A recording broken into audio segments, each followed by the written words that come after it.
All right, let's see if everyone is in the room. I think we have just about everyone here. So good afternoon, everyone. Welcome to today's Tech Tuesday on communicating with databases using SQL or SQL. My name is Vanessa with ITS Communications, and today we have Dina, Damskaya, and Roger Espiritu from our Educational Technologies team who manage our student information systems. And they're going to be giving you a preview about SQL, what you can use it for, some use cases that may be useful here on campus.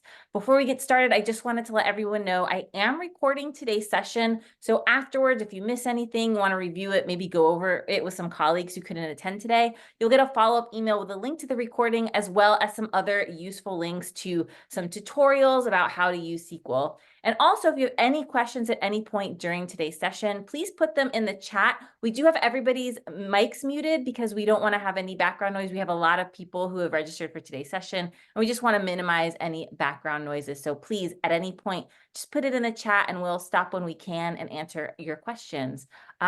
We're hoping that with today's weather, our internet holds up and everything's all good. We hope you are in a very warm place and are enjoying the window from a kind of, or the weather from a kind of scenic window. But other than that, we're going to get started. So Dina, Roger, thank you so much for hosting today's session. Thank you, Vanessa. Everybody, hello, good afternoon and welcome. Our presentation is called Communicate with Databases Using SQL. It's SQL for everybody. So we're trying to narrow it down for not too complex, but start with basics as well. So, because SQL can be complicated if you want to be complicated. Our agenda today, we're gonna have quick introductions, myself and Dina, and then Dina is gonna start her presentation on SQL background and definition, its benefits and its uses, how to get started with it if you have very little idea of what it is. And Dina is gonna do a quick live demo on how it's used and how you can use it.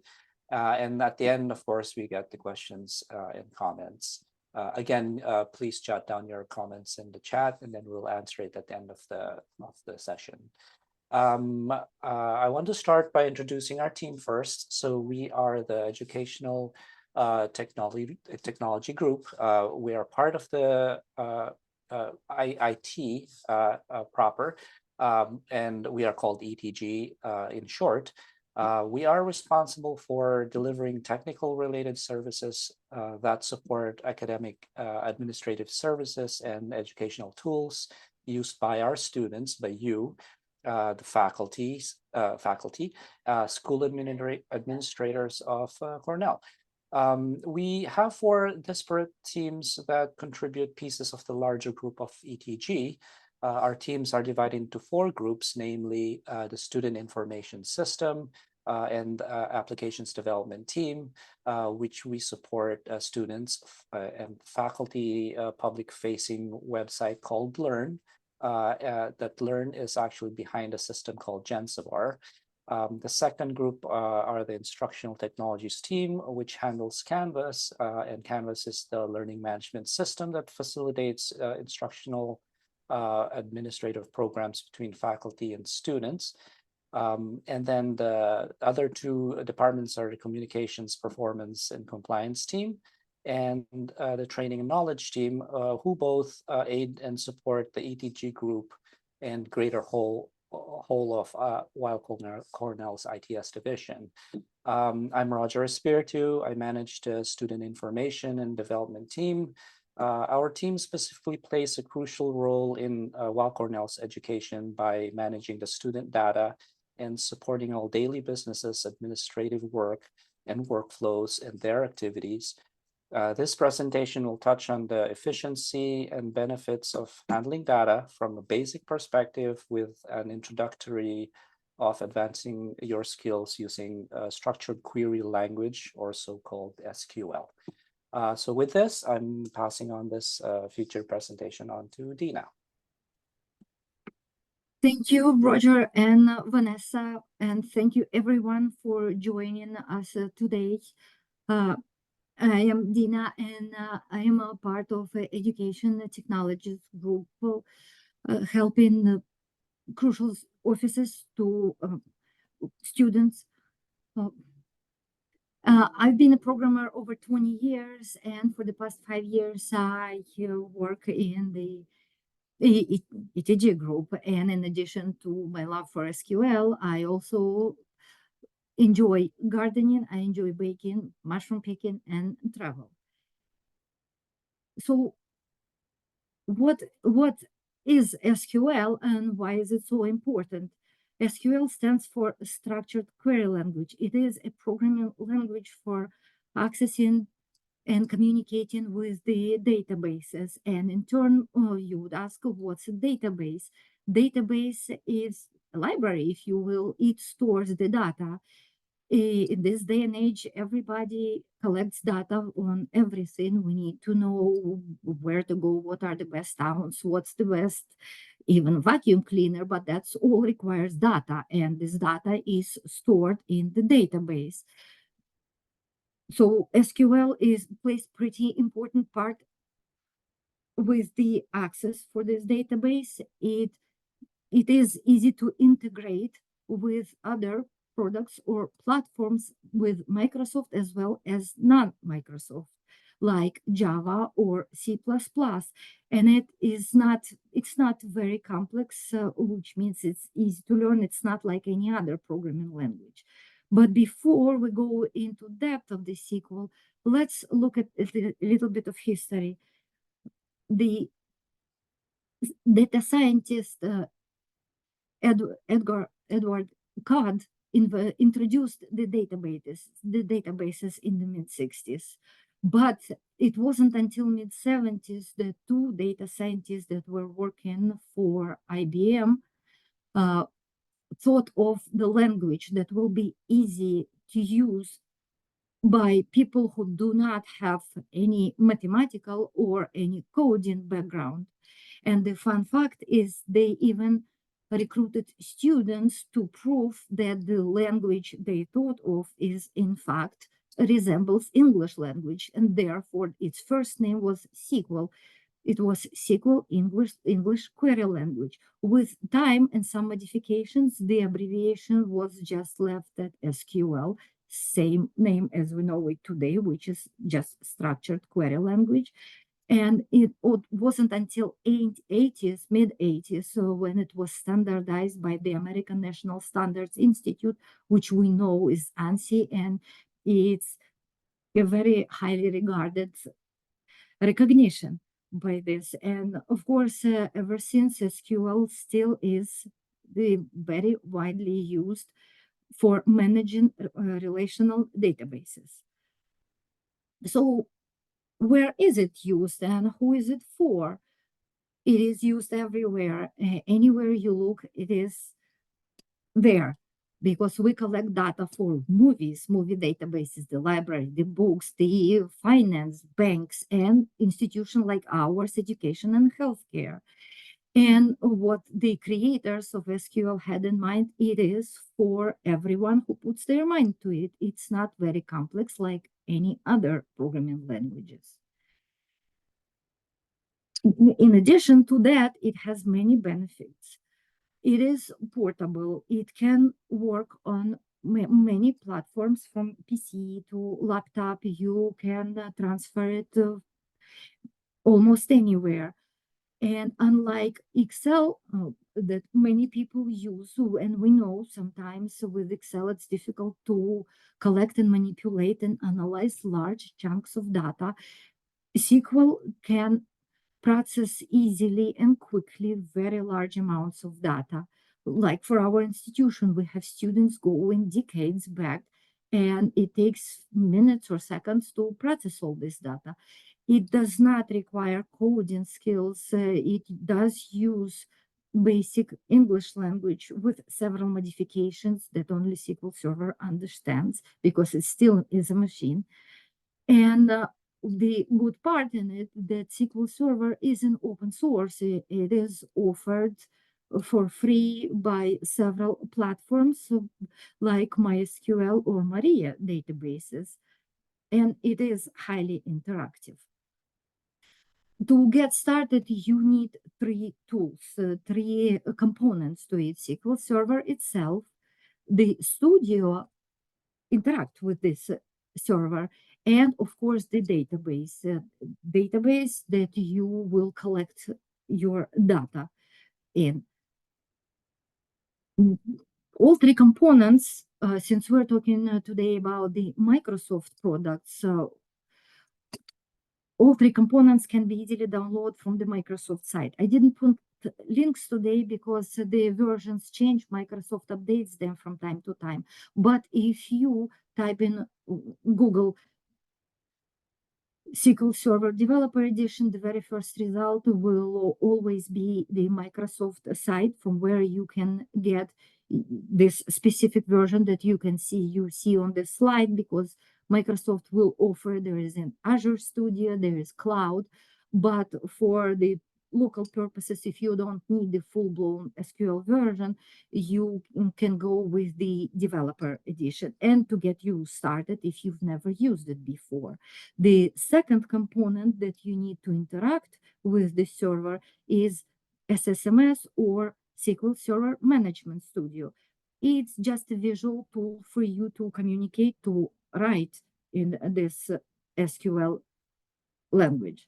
And the last part, you will need database, because SQL Server Original Edition comes only with the system databases. Before I talk about a little bit about those databases, let me finish the components.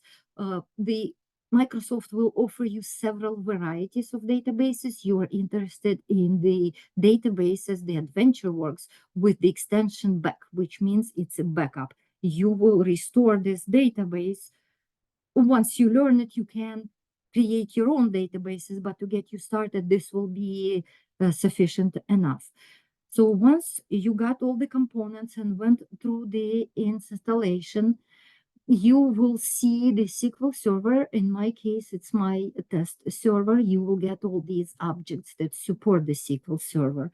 You can have it running on your machine, but it does hug resources. So when you configure it, you can say work on demand. And whenever you need to make changes to your data for analysis, you can just start SQL Server, create a query, we'll go over them later, and then close it. It doesn't have to be running constantly on your machine. But for all of this, you still need to be administrator on your machine to install this. And now, once you get all installations are done, you will get these 4 databases that comes with it. You can't insert your tables or your data. You will need additional databases.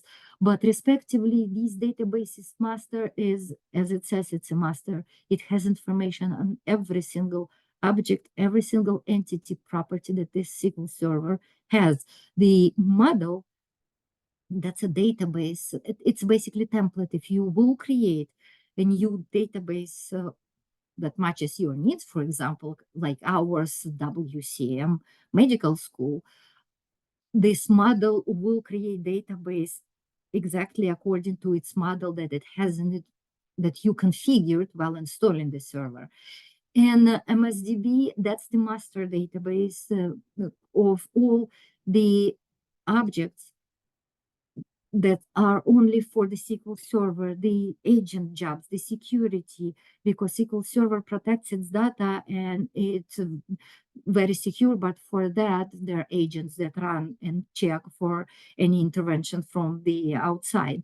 And the TempDB, that's a database that to save space on the computer holds the temporary data that is not relevant to your final goal, basically like a virtual table, and it will clear itself out once you finish with the session that you're working on.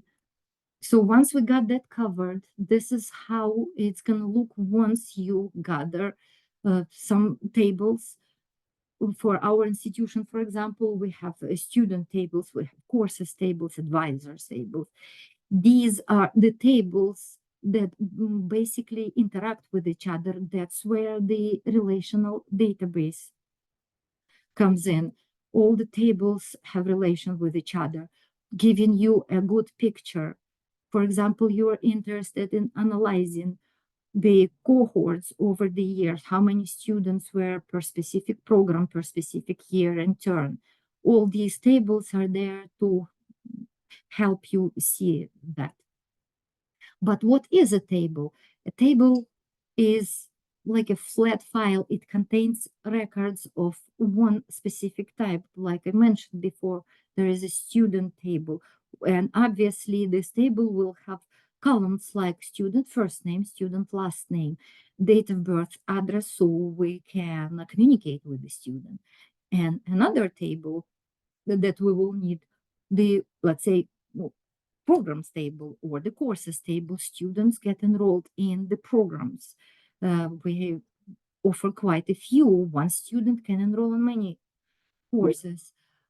So each table has their own columns, and columns are the fields that hold specific information. Once you determine what kind of data you want to store, you will finalize your tables and then you will use them with the SQL.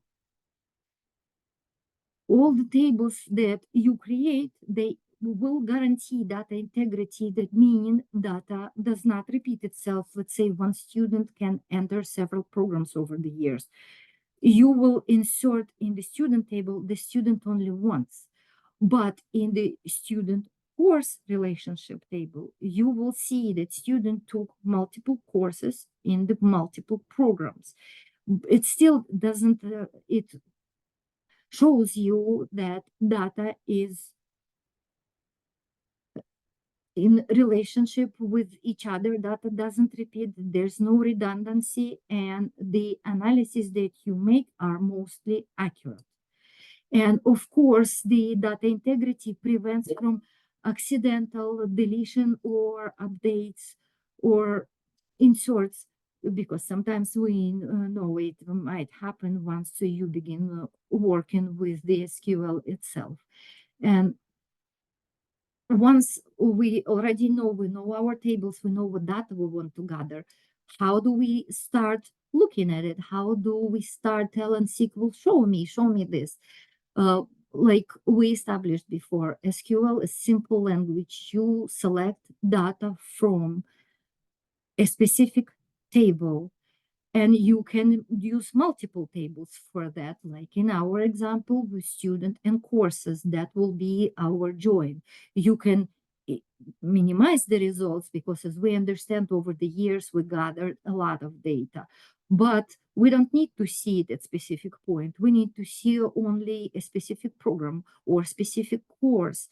Is it popular among students? Should we improve the course? All this data analysis will be helped once we begin using this query. So if going through each of them, you understand, we select, so we pick data by the columns from table or tables, and we can use as many tables as we need. We are telling the SQL use the common fields. Let's say student table has a student field, the unique identifier that identifies specific student. Nobody else has it. And each course has their own unique identifier. But there's table, how do we join these tables? We join them by common denominator of the student course table. One student took the course number, and that's where we can see how the tables interact with each other. In addition to that, to make it even more accurate for our purposes, the SQL creators gave us what we call wildcards, aggregates, operators, or functions. All of these can be used in combination. If, let's say, like in this example, we want to see students with the EL and their last name. It is silly, but sometimes we want to use like the courses for bio, like biology, or we want to see the count, how many students per course. were registered, and that's all those functions come in. We can do the operations, arithmetical as well as logical operators on data. But let's take a closer look. We have our tables. How does the query look? We have our first sentence. Select from this table where we have our students. Please notice on the line 29, there is a star. You would wonder what's a star. That's a wildcard that tells SQL, instead of telling class ID, salutation, first name, middle name, and there can be many fields in one table. The star denotes all. I want to select every single field from a specific table. But it doesn't help us. So what do we do with this data? We can choose which columns we use. Let's say we want to see only class ID, first name, last name, email, programs, year and term the student enrolled. And that's called the explicit select. We name the fields we want. But on line 42, you might have noticed this letter C. That's called an alias. Table names sometimes can be long for easier readability and understanding what this table stores. So to avoid the remembering how long is the name or making human error a typo, you give this an alias. This comes in handy when you join multiple tables, especially the tables that have the fields that are named the same. Let's say mostly common used field is an ID column. Every table has an ID column. And not to be too creative, every programmer, when they create table, every table has ID. But how does SQL know from which ID column I want to use? Because obviously the values for that column will be different in each table. So that's where those aliases come in. You give for our example, the WCN CASPA is a C alias and candidacy table is CA. Here you don't have to be creative. I am using just the first two letters because you can't give the same alias to two different tables. And obviously we're joining by student number. And after we explicitly tell SQL, please show me the class ID, first, last name, and email from student table, and the program and the year and course they're enrolled from the candidacy table. That's the result we are going to get. And this diagram shows you that this join that we used will pull data that exists in both tables. For example, if we have a student who didn't enroll in any program, the student will not show up here yet. So that's what the joins are for. But let's take it a level up. The queries, you can change them, you can add them. Queries can be simple as well as they can be very complex. But a view is another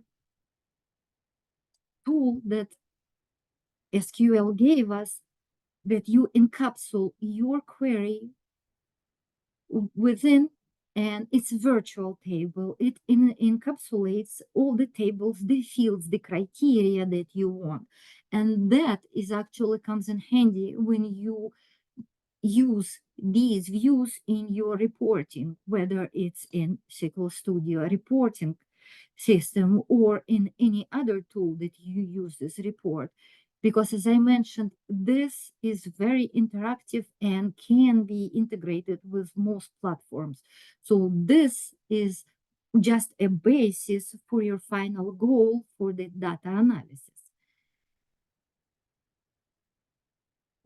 But when you create views and use the joins in your views, there are values that neither of the tables have. Their values that do not match to anything. These are null values. You might have heard about them. the programmers are talking about it. What is null?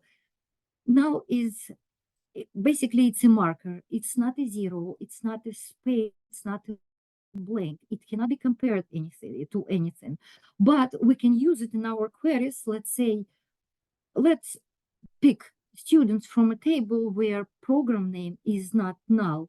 That you can do, which means you will get students who were enrolled somewhere. That's one of the ways to present your data.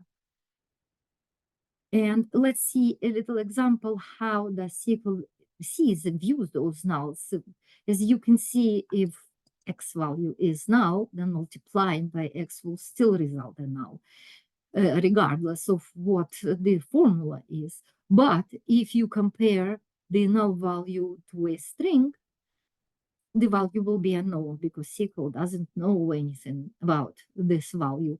And in addition to bits 0 and 1, which are false and true respectively, unknown gets half a bit.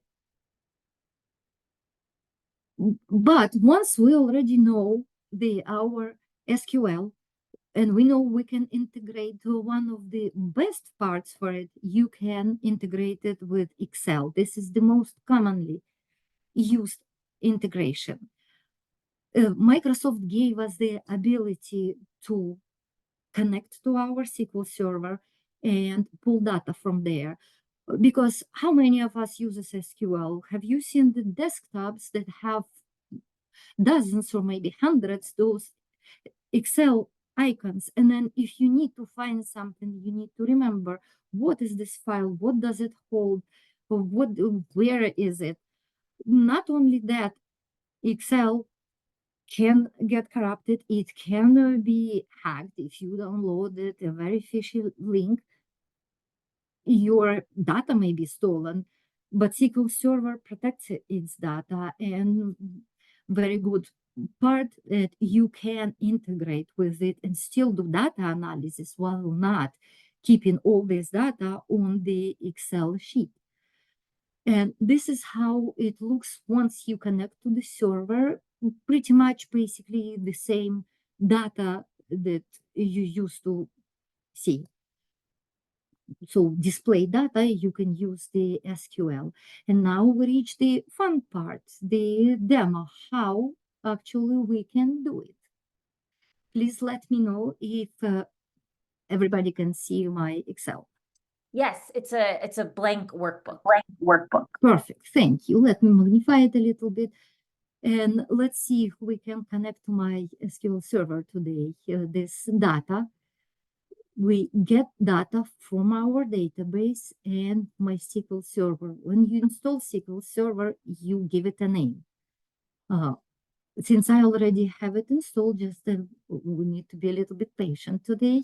It's somehow thinking a little bit longer, but shortly we will get a prompt for my server name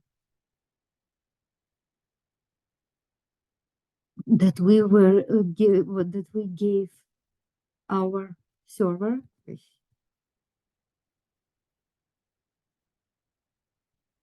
And while you don't have to show the database, it is recommended if you have many databases like me.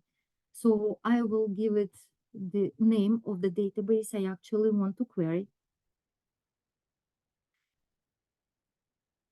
I'm just checking if I typed correctly because I could have mistyped. And let's be a little bit patient, a couple of seconds, and Excel will get connected to our database.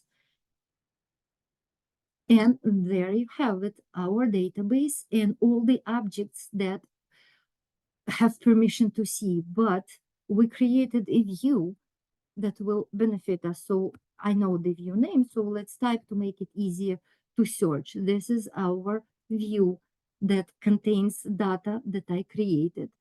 You can transform data, you can do everything you usually do with your Excel, but let's just load it a little bit. And right now we're going to have records that are already there. But what if you want to add more?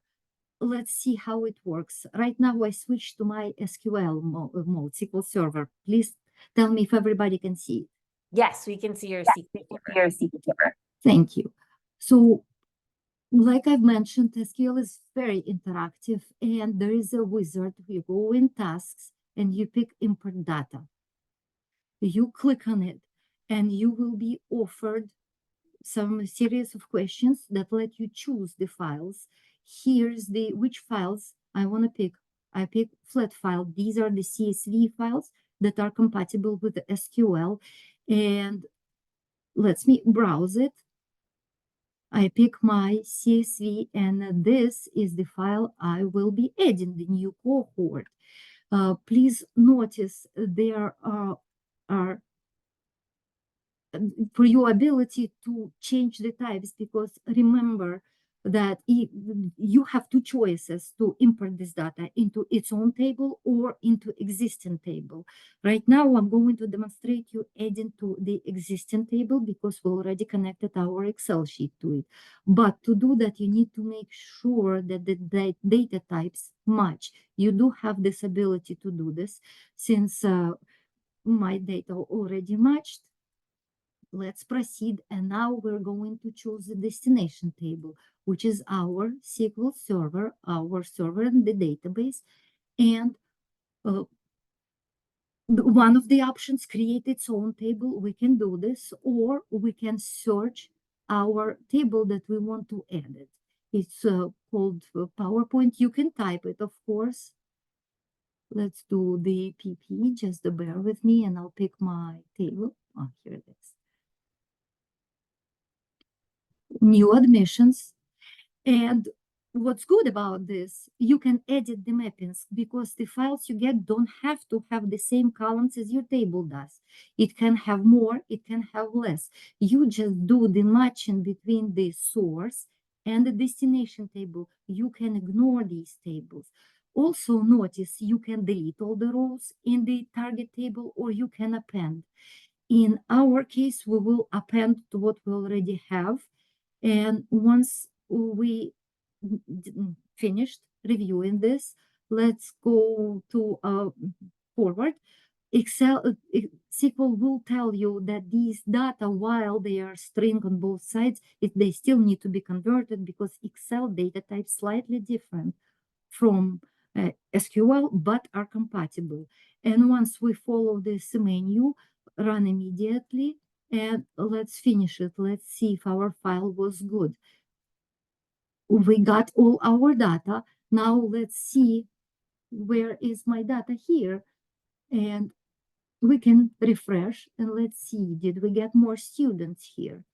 And that's it. So every time you get more data, you can just securely store it on the SQL side, but still be able to analyze to do anything you need in the Excel. And that's basically what I wanted to share with you today. Thank you so much, Dina. Do we have questions that anybody has that they could want to put in the chat, or if you want to raise your hand, I can unmute you so that you can ask a question. And Roger, if you have anything else you want to add, just feel free to do that while we're waiting to see if we have some questions from our participants. Right. Well, first of all, thank you very much, Dina, for that. It's basically very basic, and the whole purpose of this is to alleviate the clutter of the Excel usage. We've seen users who use Excel a lot in their daily lives, in their daily work lives, and their desktop are like there's like 50 of them or 25 shortcuts of Excel documents. And this presentation that Dina showed us actually uses one database and uses all that information and Excel as your portal, where you could just grab any information you want. You could tinker it to a large scale or small scale. You just want names, you want more names, or you want more data, then you use one Excel file as your portal and just keep on extracting data directly from the database in SQL. Looks like we have a question from Musara. I hope I said your name correctly. Apologies if I didn't. Is SQL case sensitive?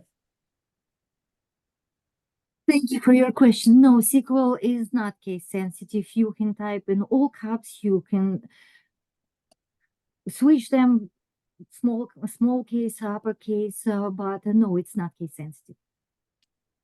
Another question from Casey. Are there simple methods for updating or creating data other than using the studio?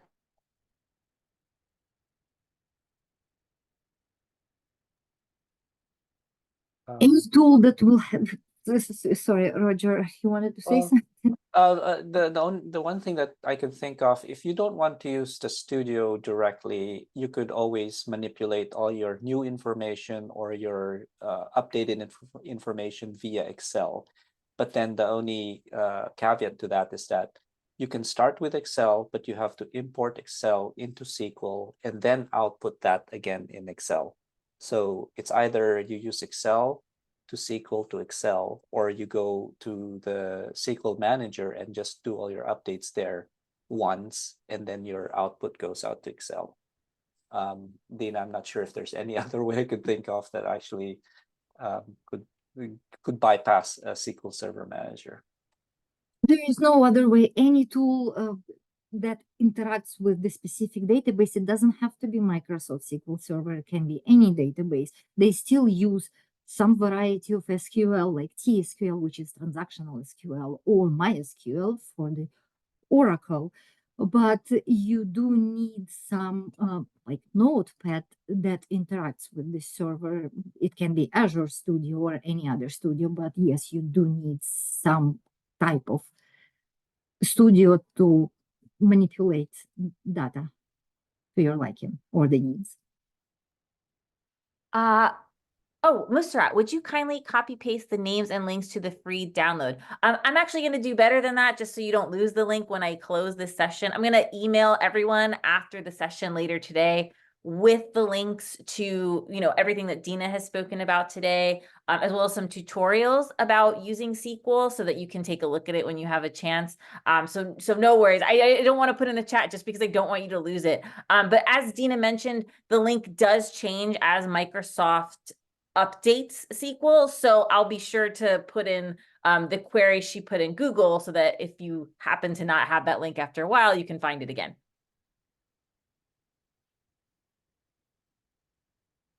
Dina, I had a quick question. When you were connecting Excel, the workbook, to the server, there was a prompt that came up and you typed in the name of the server, and then there was a little I guess a link that said advanced options.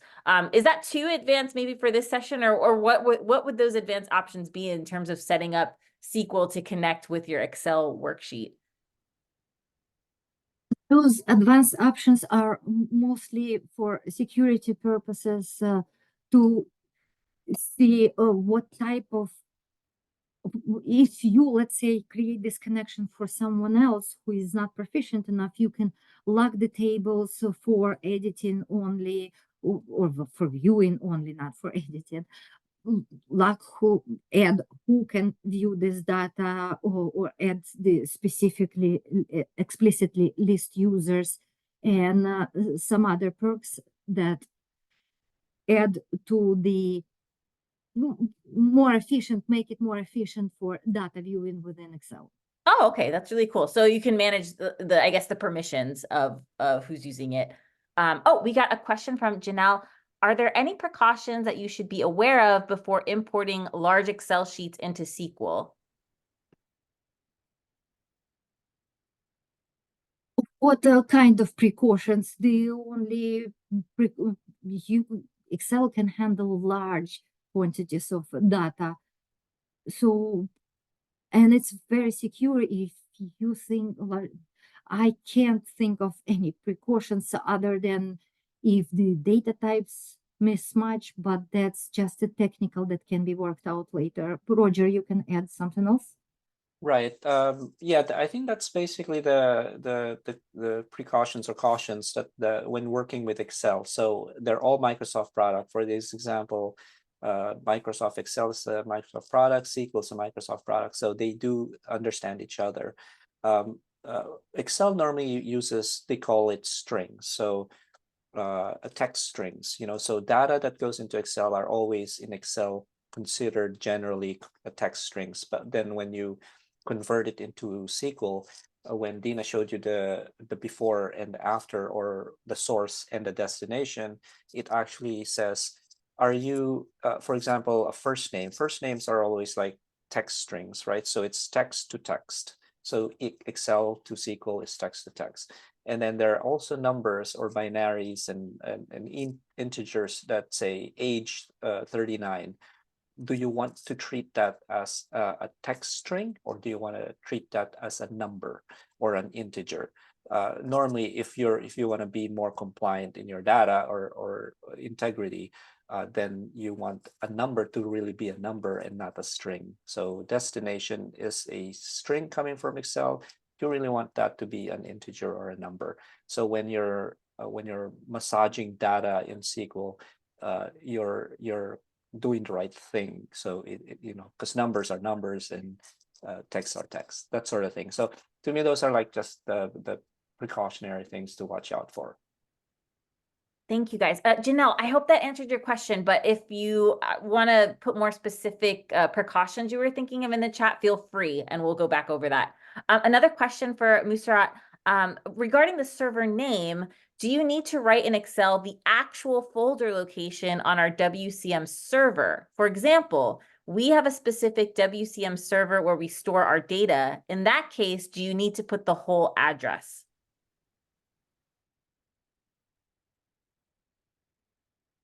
You need to use the, Roger, is it global address, the global address that is accessible, so you can access server from any application, just any name there. I know there's several names to it. What do you think, Roger? Yeah, so let me look at I believe as long as your connection, because if you're talking of a shared server, then the names have to be accurate and the same between Excel or the SQL server. I don't think you need to put the whole address, as long as the installation and connection is actually already set up beforehand. All you need to know is to connect to that specific server name. But there's a little background you need to understand in installing on an actual server, as opposed to your actual local PC or your local machine.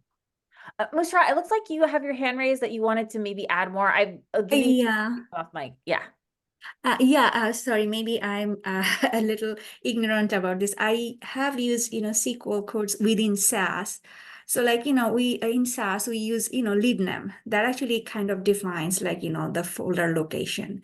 So like, when you say like, I named my server as relevant in SAS, and then when I'm using like, proc SQL, when I join, I just say rel.my file name. So like when you're showing the Excel screen, you said we need to put a server name, and like our servers are like, it comes as like GIM-research. It also has a specific, address attached to it. So I was a little confused, like what do we put in that Excel, option which you showed? Do I actually copy the whole thing? But I don't know if it will probably recognize just by name. Right, when you create a server, you give it a name, and that's the name you will use when creating through Excel or any other application that you want to integrate your server with. I hope that answers your question. Oh, thank you, Dina. We're at time, but we have one more question, so I'll just get to this one, and then if anybody has any additional questions after this session, please feel free to just reply to my follow-up email, and we'll make sure that we get to them, just so you don't feel like you're left hanging. I know that we only have a limited amount of time here. If the Excel is stored in my local computer, how do I write the server name? So I guess what is it that they're looking for? Like, what is I guess the name that they need to put into the Excel? What I demonstrated you was exactly the same setup. My Excel was on my local laptop and the SQL server is elsewhere. I was remoting to it. So I just used that server name that it was given during the installation. Perfect. It looks like we got to everybody's questions. We've got a few thank yous to you guys. Thank you, Dina and Roger, so much for giving us this intro to SQL.